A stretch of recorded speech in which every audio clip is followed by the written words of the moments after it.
tribulação. Mesmo que meus pais me deixem, mesmo que amigos me traiam, eu sei que em teus braços eu encontro salvação. Ainda que a figueira não floresça, ainda que a videira não dê o seu fruto, mesmo que não haja alimento nos campos, eu me alegrarei em ti.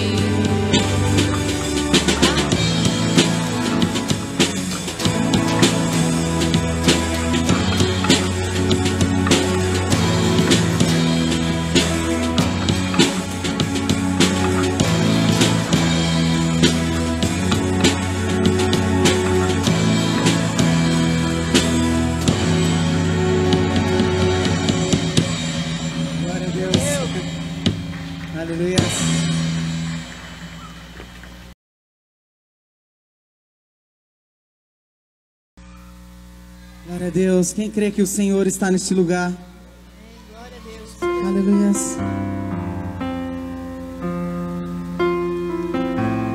Sabe, talvez nós esperamos coisas grandes do Senhor. Talvez nós esperamos que o Senhor desça e faça uma verdadeira transformação. Talvez nós estamos esperando os nossos olhos enxergarem algo da presença de Deus, mas eu não vi. Mas será que vai acontecer? Será que realmente acontece?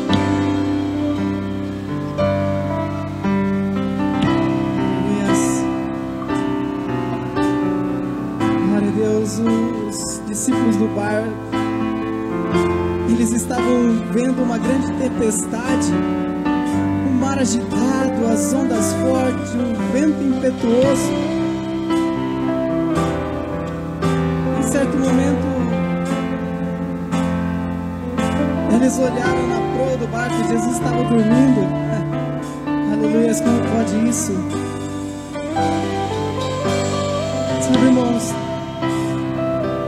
talvez nós estamos vendo tantas coisas nos afrontarem. Aquele currículo que nós entregamos e esperamos um retorno e não temos. E as dívidas vão se acumulando. Às vezes nós não estamos bem de saúde, vemos os resultados, os exames e achamos que não tem mais jeito. Às vezes nós olhamos para as adversidades, para as muralhas e achamos que nós não vamos conseguir passar. E a tempestade está vindo de uma certa maneira que nós nos afrontamos. E Jesus está em silêncio, Deus está em silêncio. Mas eu quero te dizer, na hora certa, no momento, o Senhor vai se levantar e vai olhar para você e falar assim: por que você está temendo? Por que você está tão preocupado? E Jesus, apenas com uma voz, apenas com a tua doce voz, a tua calma, Ele ordena para que a tempestade, o vento cesse, as ondas abaixam. E os discípulos ficam impressionados e dizem: quem é este que até o mar e o vento obedecem? Então nós não precisamos ver, nós não precisamos contemplar algo grande, nós precisamos confiar e esperar. Porque no momento certo, Jesus, Ele vai se levantar e vai falar: aquele currículo que você mandou, nesse exato momento estou colocando na mão de um empresário, na mão de alguém que vai abrir as portas de emprego para você. Aquele exame que você só vê resultados ruins, Deus vai falar, colocar a poderosa mão dele e falar: limpa, transforma, restaura como de uma criança. E os médicos não vão saber, não vão entender, mas você vai saber que Deus fez isso.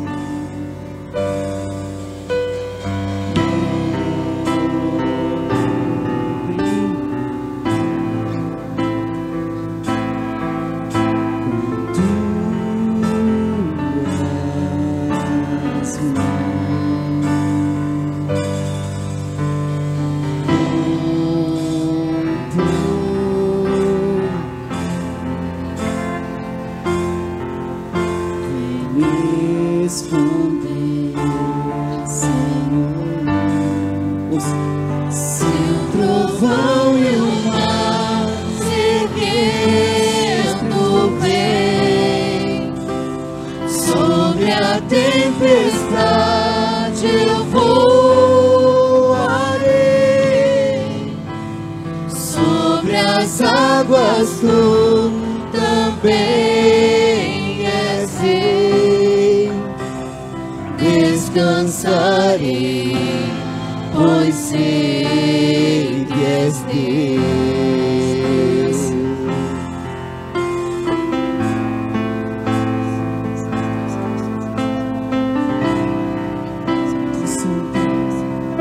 Agora mais uma vez.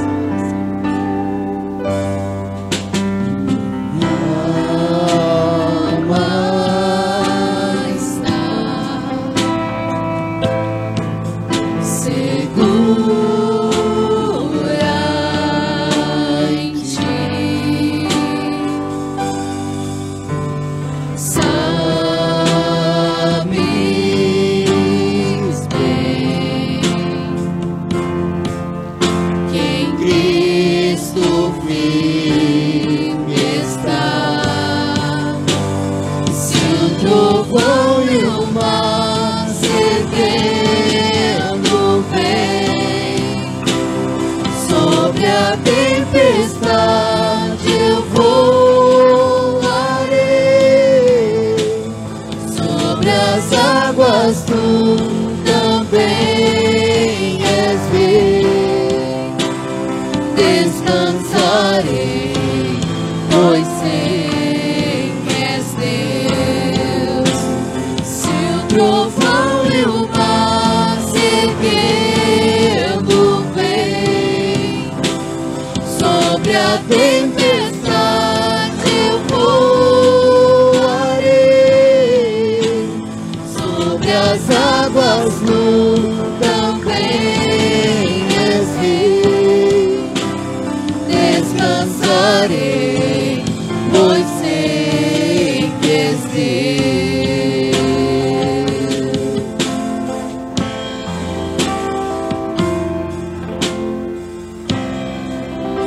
Aleluia.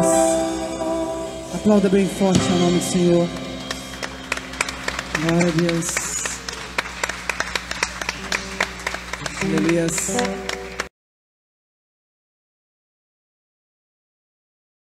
Boa noite, irmãos.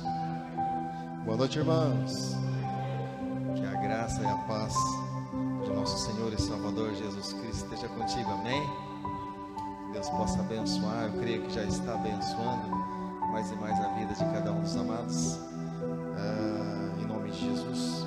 E muito bom poder estar aqui com os irmãos nesse momento de adoração. Cada vez que eu ouço o som desses instrumentos, teclado, bateria, guitarra, contrabaixo e tudo mais, eu fico muito feliz. E as vozes, eu fico muito feliz por saber que nesse lugar, em meio a tantas coisas, existe um povo que louva, um povo que adora o nome do Senhor.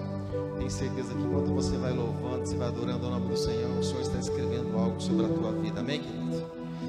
Amado, eu peço que você, por favor, abra a sua Bíblia, que é a palavra de Deus. Evangelho de João, capítulo de número 3, e no versículo de número 16. Versículo principal, central da Bíblia.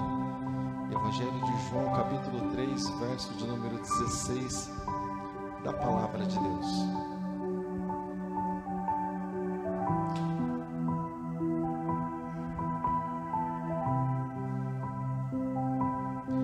Você encontrou? João capítulo 3, verso 16.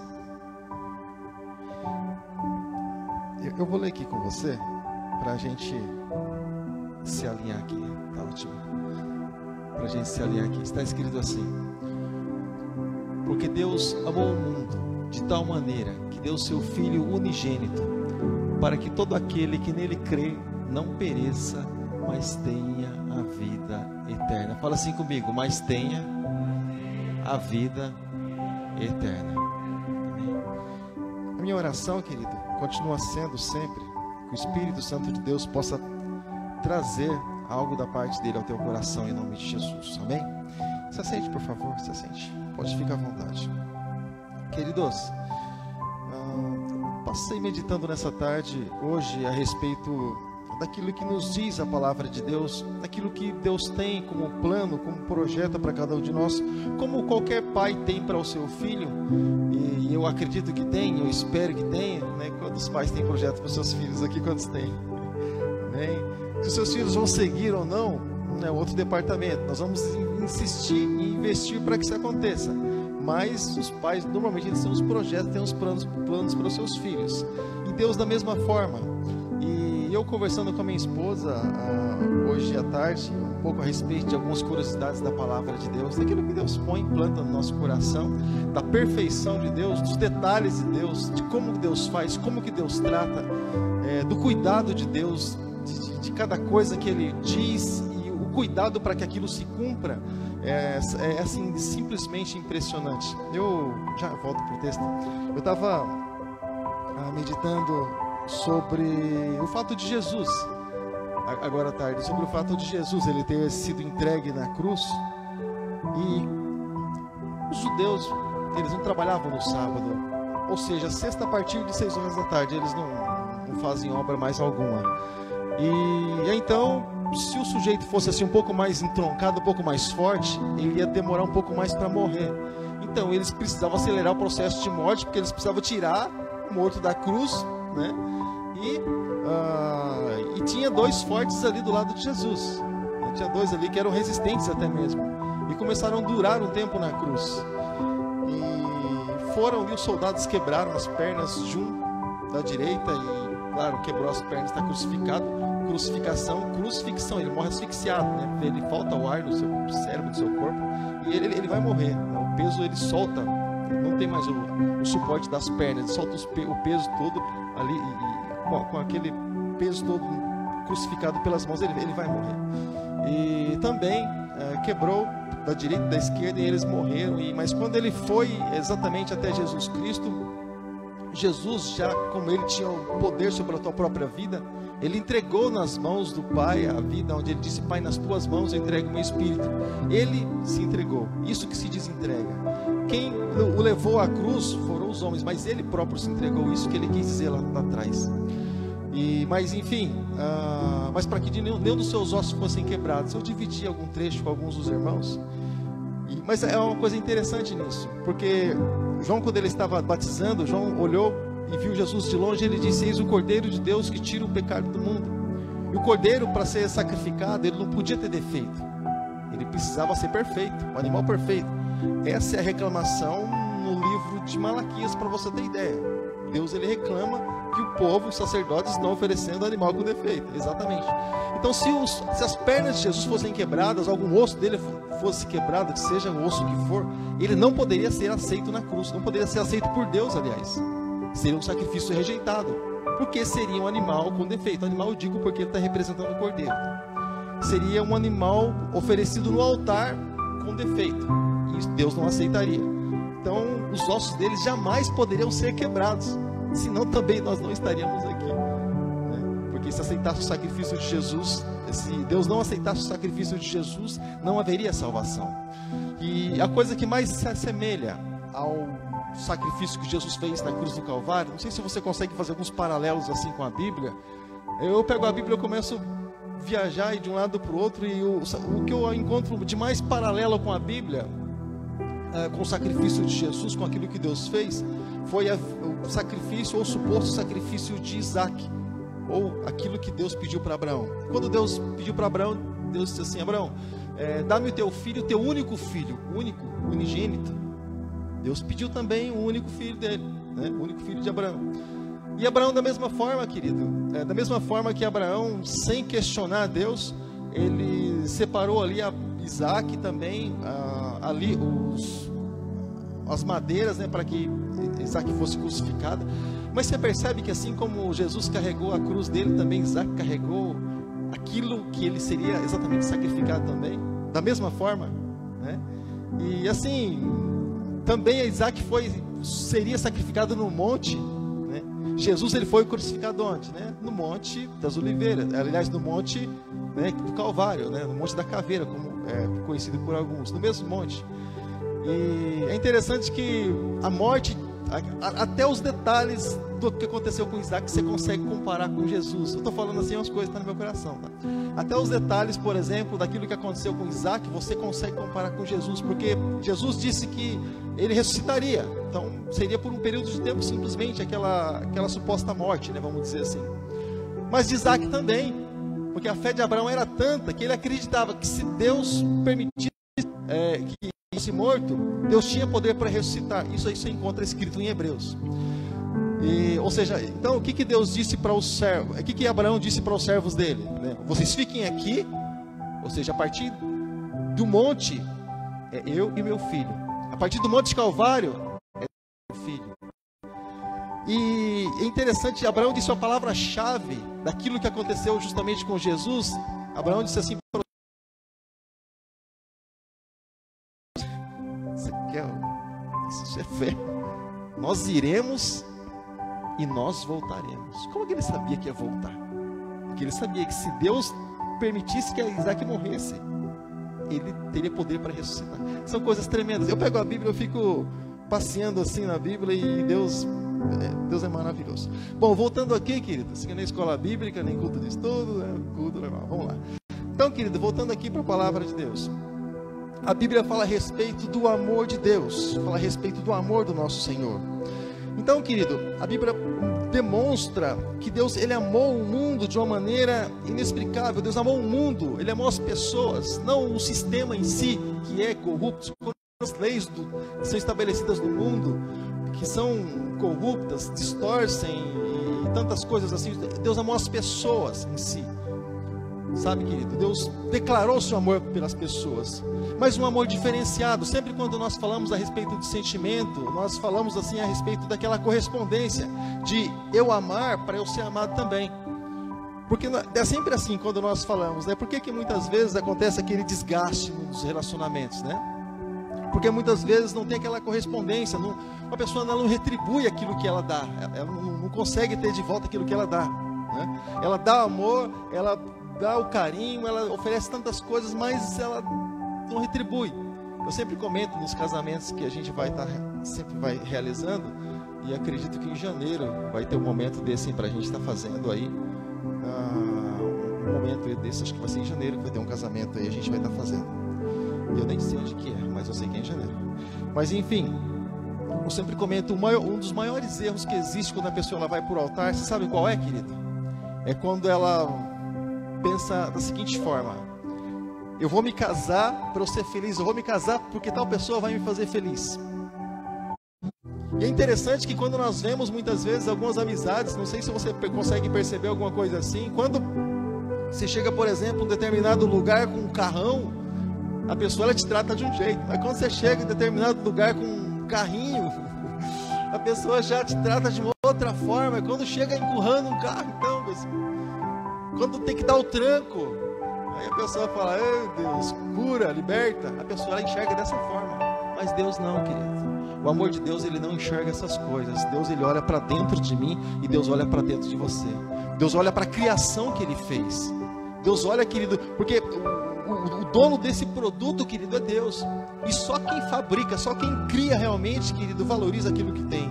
Deus amou o mundo de uma tal maneira, de uma maneira inexplicável, que deu o seu Filho unigênito, o seu único filho. A mesma palavra que Deus disse lá para Abraão: Abraão, eu quero o seu filho, o seu único filho em sacrifício. Assim também aconteceu com Jesus Cristo. O único filho que ele tinha, querido, ele deu em sacrifício. Assim como nós ouvimos o testemunho do irmão Avelino, quando a pessoa deixando ali o seu próprio filho para alimentar, né, o sobrinho, querido, são coisas assim, acontecimentos isolados, porque quase que praticamente não se vê isso. Normalmente se cuida do filho, né? Se cuida do filho. Então, o amor pelo filho é algo assim impressionante. A pessoa ela é capaz de fazer coisas assim absurdas. Eu lembro uma vez, irmãos, se a pastora tivesse, ela podia confirmar. Eu comentei isso aqui uma vez. De repente você vai pensar assim: nossa, pastor, está botando meu instinto para fora. Tinha um rapazinho na escola, ele sempre ameaçava o Paulo. Paulo Vitor, ele é grandalhão assim, mas é só tamanho, é um moleque de tudo, um garotão, crianção. Mas aí tinha um rapazinho que o Paulo Vitor começou a ir mal assim na escola. E a gente perguntando para ele, insistindo para ele, eu falei, o que está acontecendo? Aí ele falou, tinha um rapaz lá, um garotinho, né? Assim, um pouco maior que ele na época, que ficava ameaçando ele, falando coisas assim para ele, sabe, querido? Aborrecendo, confrontando, ele afrontando, e aqueles empurrões, aquelas coisas assim bem desagradáveis. Eu fiquei sabendo. Eu falei assim para minha esposa, você resolve ou eu? Se você resolve, você vai para conversar. E é exegese e hermenêutica. Hermenêutica você estuda, exegese você executa. Ela é hermenêutica, eu sou exegese, eu vou executar a obra. Aí ela foi, conversou lá, não resolveu muita coisa. Aí eu disse, hoje eu vou entrar mais tarde no trabalho, mas eu tenho umas coisas para resolver. E aí, querido, eu não fui na porta da escola. Minha sogra ia buscar meu filho e o sujeito vinha falando coisas, Paulo Vitor, até que até o portão de casa.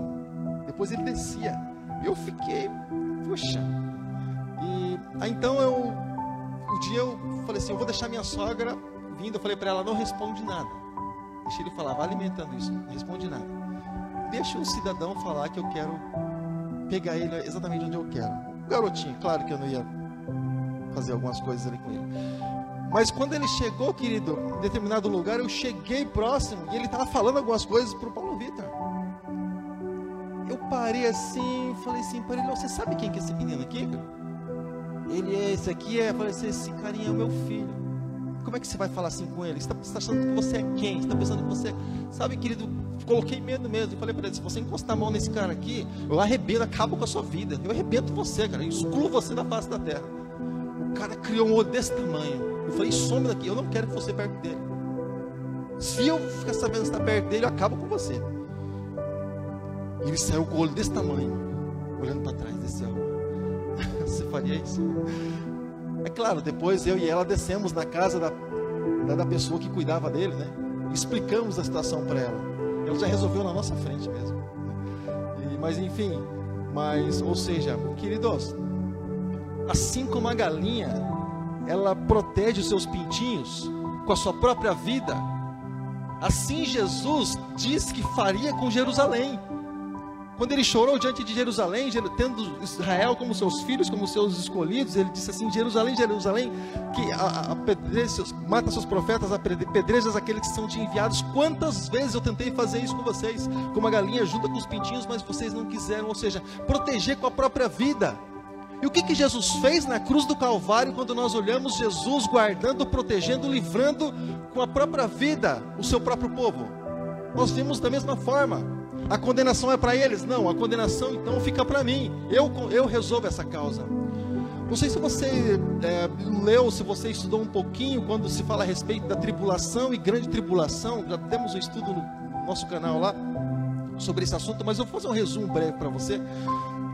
No momento da grande tribulação, nos últimos 3 anos e meio da tribulação, quando o anticristo ele realmente se levantar contra os israelitas, contra os hebreus, porque vai ser salvo só o remanescente, como diz Paulo, eles vão partir para o anticristo vai partir para cima mesmo. Um triozinho perfeito, o anticristo, o falso profeta e a besta, tá perfeito, né? Vão se levantar realmente contra o povo de Deus, contra os judeus. Eles vão querer varrer da face da terra, sabe, querido?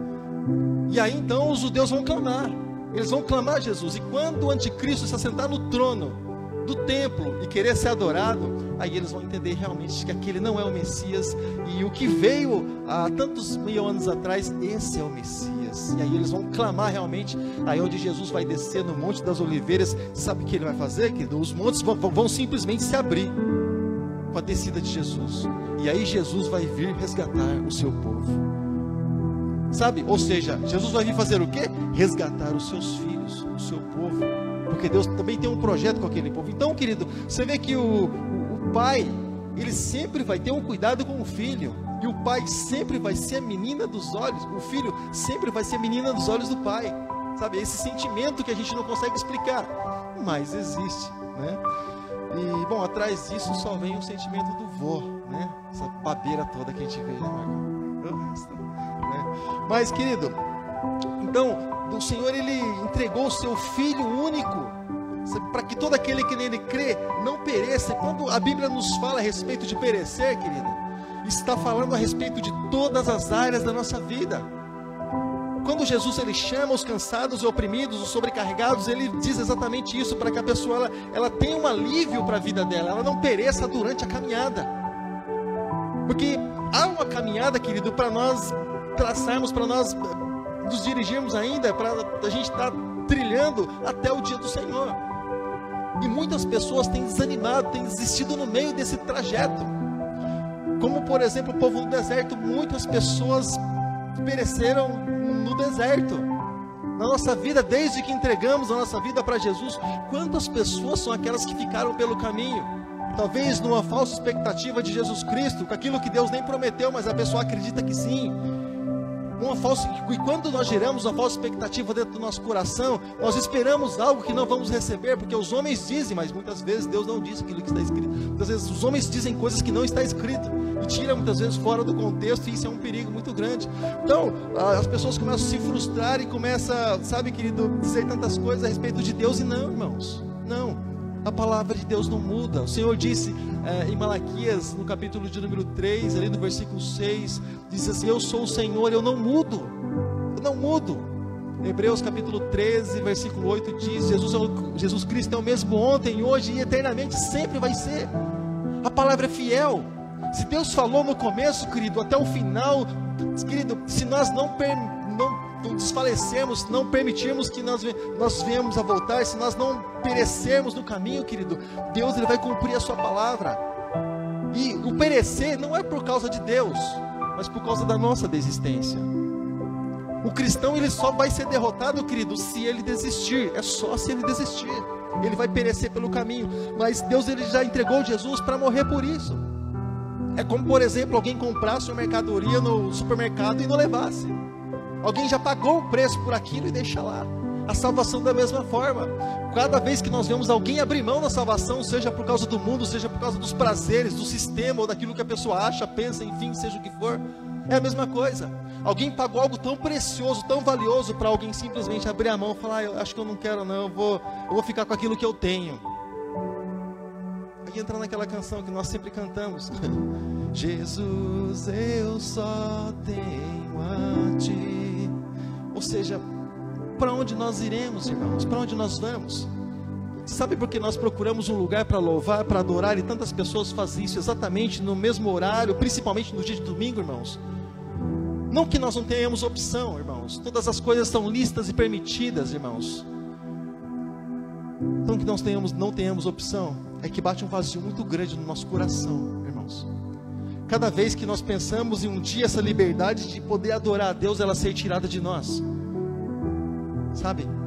De não podermos mais estar na igreja, de não podermos estar na casa do Senhor, como muitos nos dias de hoje louvam ao Senhor e tem um momento rápido de meditação nos seus containers, e até mesmo em alguns lugares, às escondidas, para que as pessoas não percebam o que eles estão fazendo para não serem mortos, sabe, querido? Essa liberdade ser tirada de nós. É por isso que quando eu ouço, sabe, aquilo que acontece aqui no altar e entre os irmãos, alegra no meu coração. Porque nós somos um povo privilegiado, nós somos um povo abençoado, querido. Nós somos um povo que o Senhor tem dado graça para cada um de nós. Sabe, Deus tem dado liberdade para nós. Nós não fomos apedrejados quando saímos da nossa casa para vir aqui. Muitos são.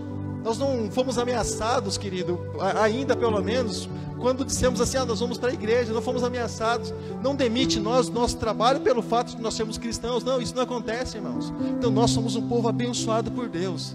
Cada vez, querido, que nós temos essa liberdade de orar, de falar, de ter um microfone aqui para a voz chegar até a última pessoa lá, querido, significa que nós somos privilegiados de Deus.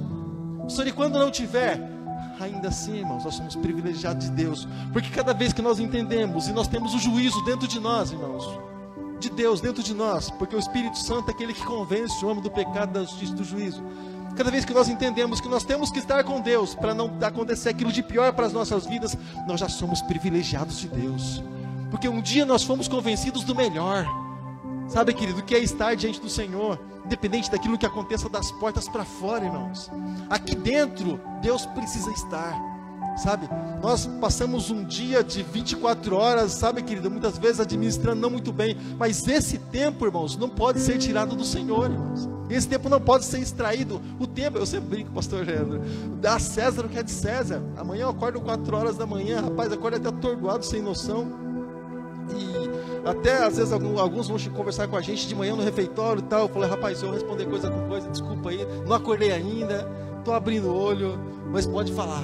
Sabe, querido, 4 horas da manhã sai às 2, entro 15 para 6 do trabalho, sai às 2h25, irmãos, o tempo todo de pé, sabe, andando de um lugar para o outro, e assim de pé todinho, sabe, querido, para um salário no final do mês que é totalmente injusto. Nós sabemos isso, vendemos a saúde, vendemos a mão de obra, vendemos tudo, o tempo da nossa família, vendemos tempo de comunhão com Deus, vendemos tudo, querido, para um salário X no final do mês.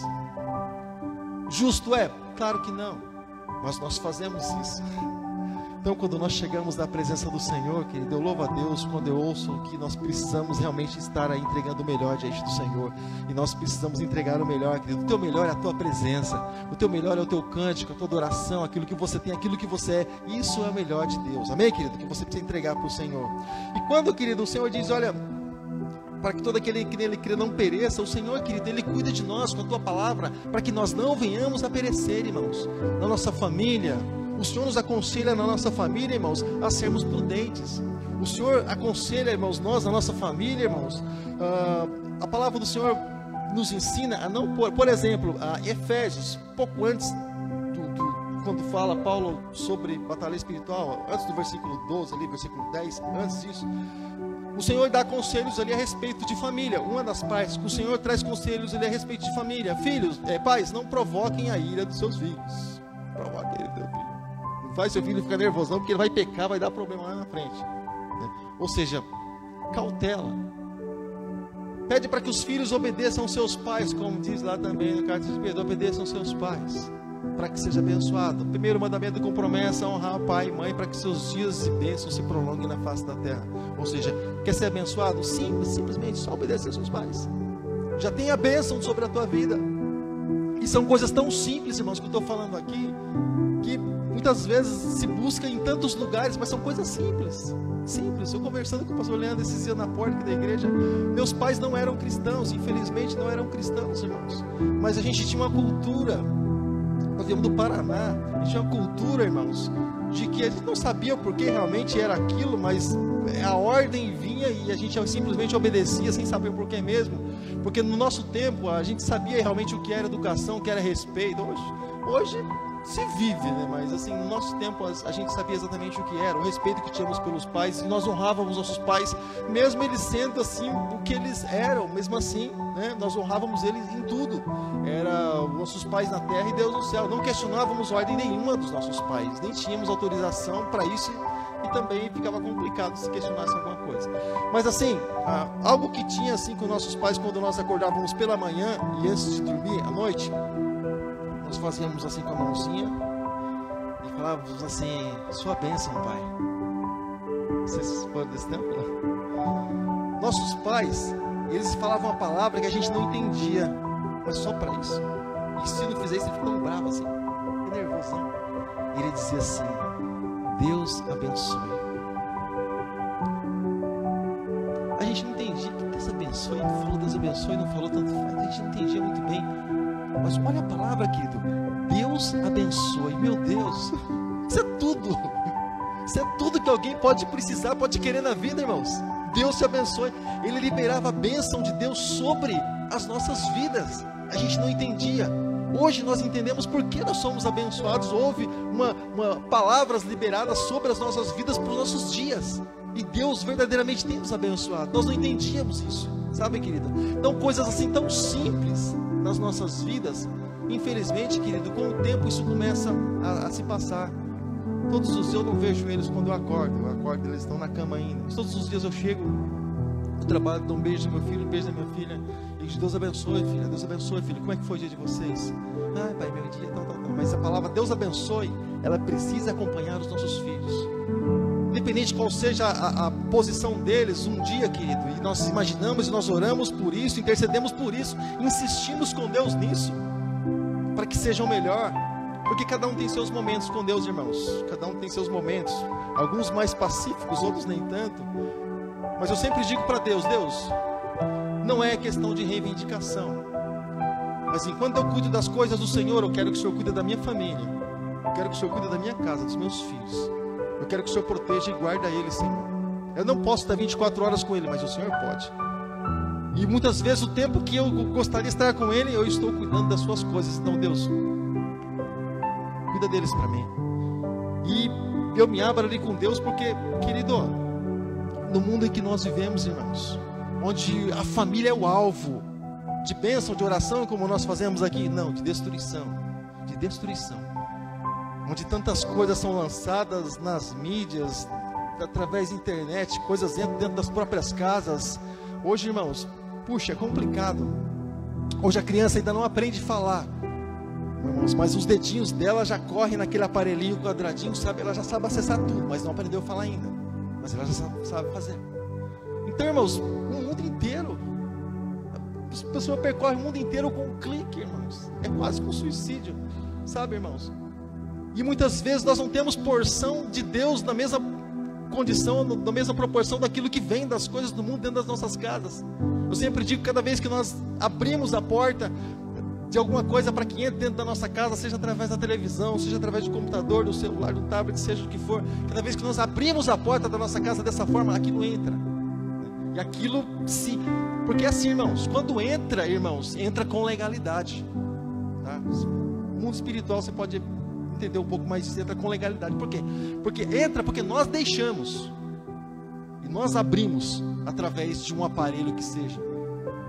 Diferente quando, por exemplo, o inimigo ele vem batendo de frente, aí diz, ó, resistir. O inimigo ele vai fugir de você, mas ele vem e você resiste. Mas quando se abre a porta, quem que abre a porta? Quem que abre a porta? Né? Abriu a porta e entrou. E quando entra, é como, por exemplo, irmãos, pessoas que crescem em centros, por exemplo, espíritas, elas têm dificuldade muito grande de serem libertas, irmãos, por aquilo que acontece, por uma entrega que é feita lá atrás. Porque ela entregou, alguém entregou ela diante do Senhor, diante do inimigo, de Satanás, e ele então acha que é dono, porque entregou. Então quando há o processo de libertação, ele acha que não é bem assim, entregou, é meu. Então há uma insistência ali, né, de poder procurar realmente aquela pessoa para possuir, para perturbar. Mas, irmãos, quando o Senhor ele diz não pereça, em todas as maneiras, em todas as áreas da nossa vida, irmãos, o Senhor quer nos ver abençoado. Sabe, querido, o Senhor quer nos ver abençoado. Não pereça, mas tenha a vida eterna. E Ele começa aqui, querido, a falar a respeito de vida.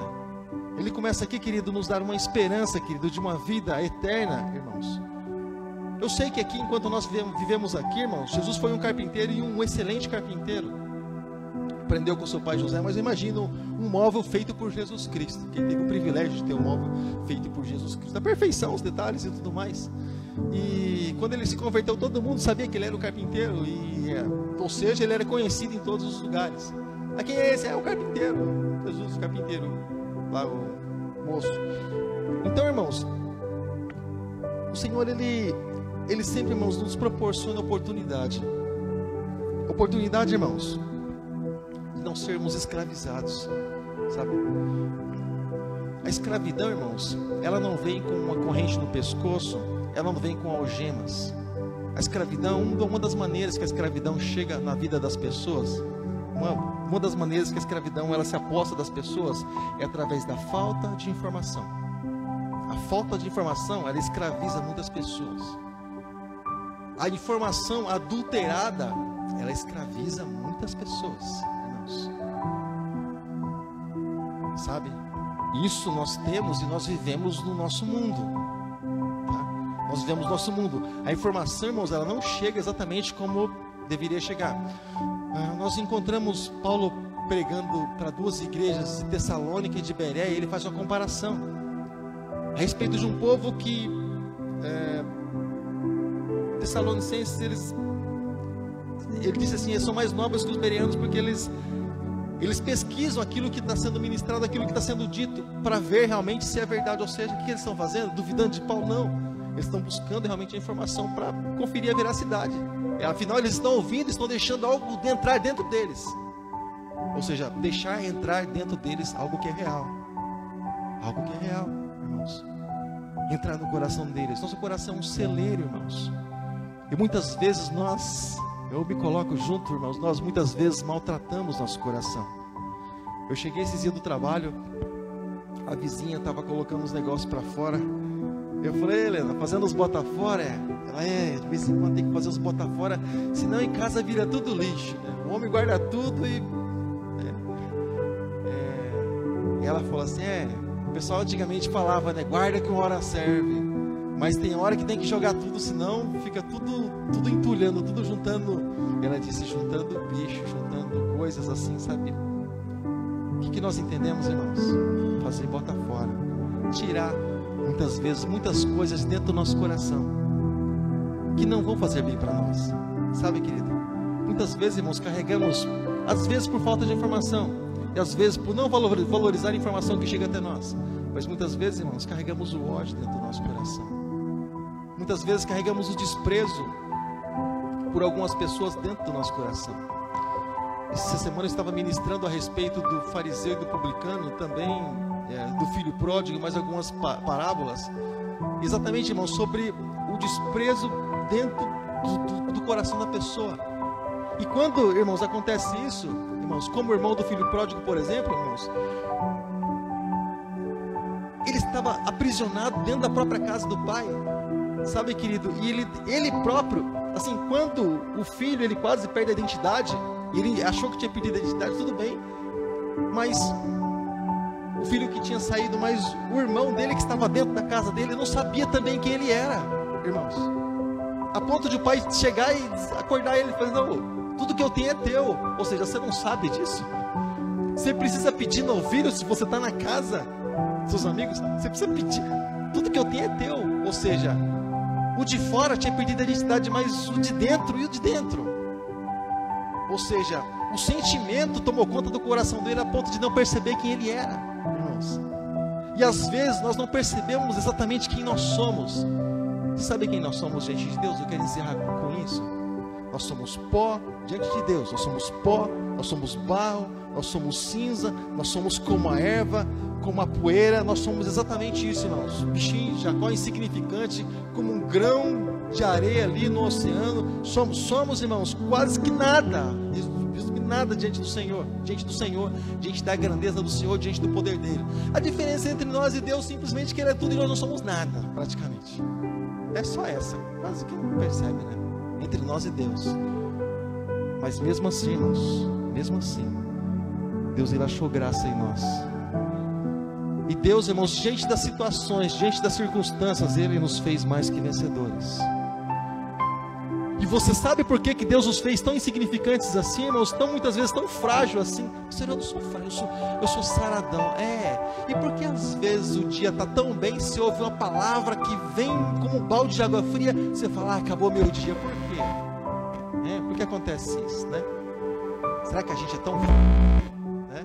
Será que a gente é tão forte assim diante das adversidades? Não, não é. Nós somos frágeis. Nós somos frágeis.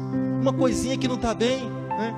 Eu estou morrendo, mulher, estou morrendo. Tá nada, dorzinha de cabeça lá, uns gripe só, nada, não. Estou morrendo já. Ou seja, nós somos tão frágeis, e Deus nos fez tão frágeis, irmãos. Resume aquilo que nós somos, diante de uma música que nós cantamos aqui. Já faz algum tempo que não louvo ao Senhor com ela, que diz que o Senhor nos chama sobre as águas, onde os nossos pés podem falhar. Primeira vez que eu vi essa frase, eu falei: meu Deus, por que Deus nos chama no lugar onde Ele sabe que nós temos deficiência? Para daí vem aquilo que diz a estrofe do refrão: e ao teu nome clamarei. Para nós clamarmos exatamente o nome do Senhor, porque Ele é aquele que nos completa. Ele nos fez frágeis assim, Ele sabe que nós vamos buscar Ele. O filho pródigo saiu, o pai sabe que ele vai voltar. Ele não é nada sem o pai. O pai já espera na porta. Quando o filho chegou ali, o pai já estava esperando. Por quê? Sabe que o filho não vai longe. Sem o pai não vai, querido. Então cada pessoa, querido, que ela diz assim: eu vou tomar a direção da minha vida sem o pai, você pode ter certeza que seja quebradinho, seja como for, querido, ela vai voltar, ou todo aquele que crê não pereça. Ou seja, possivelmente ela vai perecer. E o Senhor não quer que ninguém pereça, amém, querido? O Senhor quer que todos nós sejamos abençoados na sua presença, na nossa casa, na nossa família, no nosso trabalho, onde nós colocarmos as nossas mãos, seja abençoada, venha prosperar. Deus, Ele venha realmente cuidar, mas nós precisamos estar na presença do Pai, reconhecendo quem é o Pai e reconhecendo quem é nós, quem somos nós, né? E não misturando as coisas, tá bom, irmãos? Agora eu vou encerrar com isso. Eu estava comentando com um amigo esses dias na porta da igreja aqui, sobre essas diferenças, né, daquilo que os filhos têm com relação aos pais.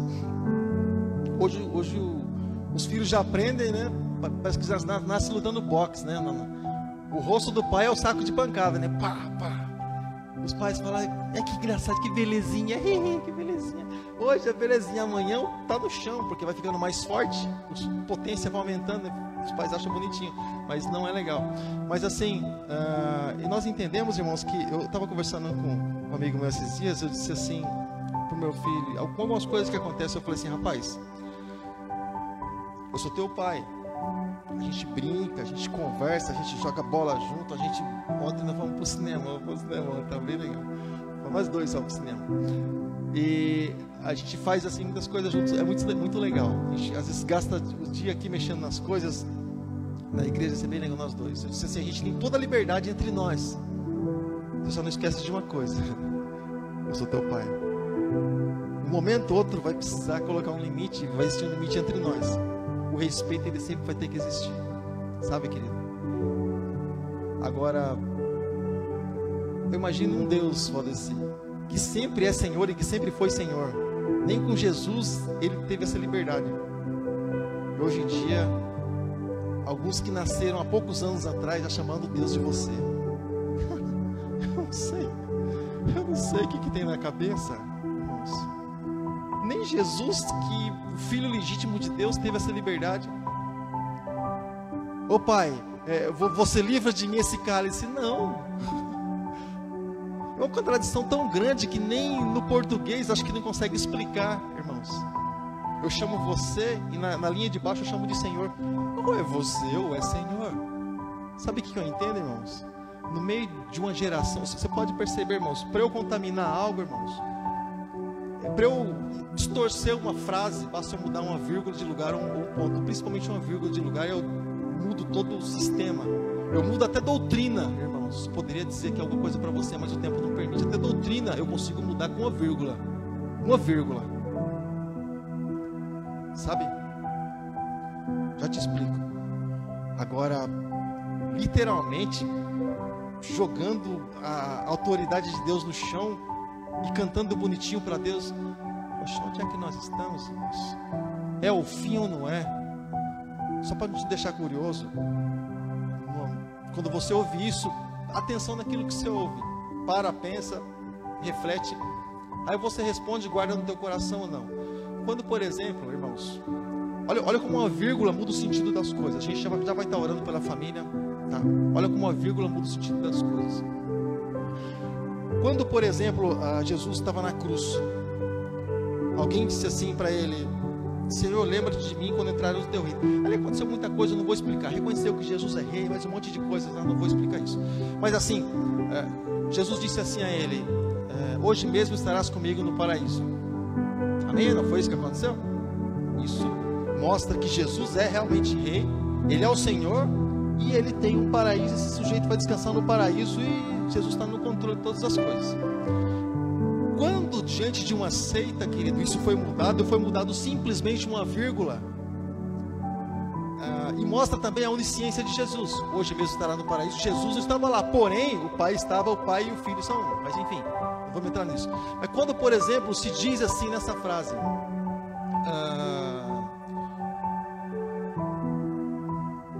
o rapaz disse: Senhor, lembra-te de mim quando entrares no teu reino. Jesus disse: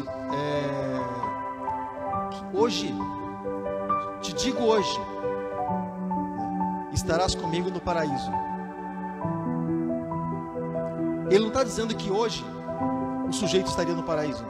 Ele está dizendo assim: ó, eu te digo hoje, espaço, você vai estar comigo no paraíso. Quando? Não estou dizendo quando, estou dizendo que hoje estou falando isso para você. Se eu disser que hoje você vai estar comigo no paraíso, hoje você vai estar comigo lá. Se eu digo, Valdecir, Valdecir, eu vou dizer uma coisa para você hoje, sabe? Você vai estar comigo no paraíso. Eu disse quando? Não. Hoje eu estou dizendo o momento aqui entre nós.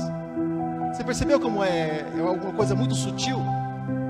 É muito sutil, uma vírgula muda o sentido todo da doutrina.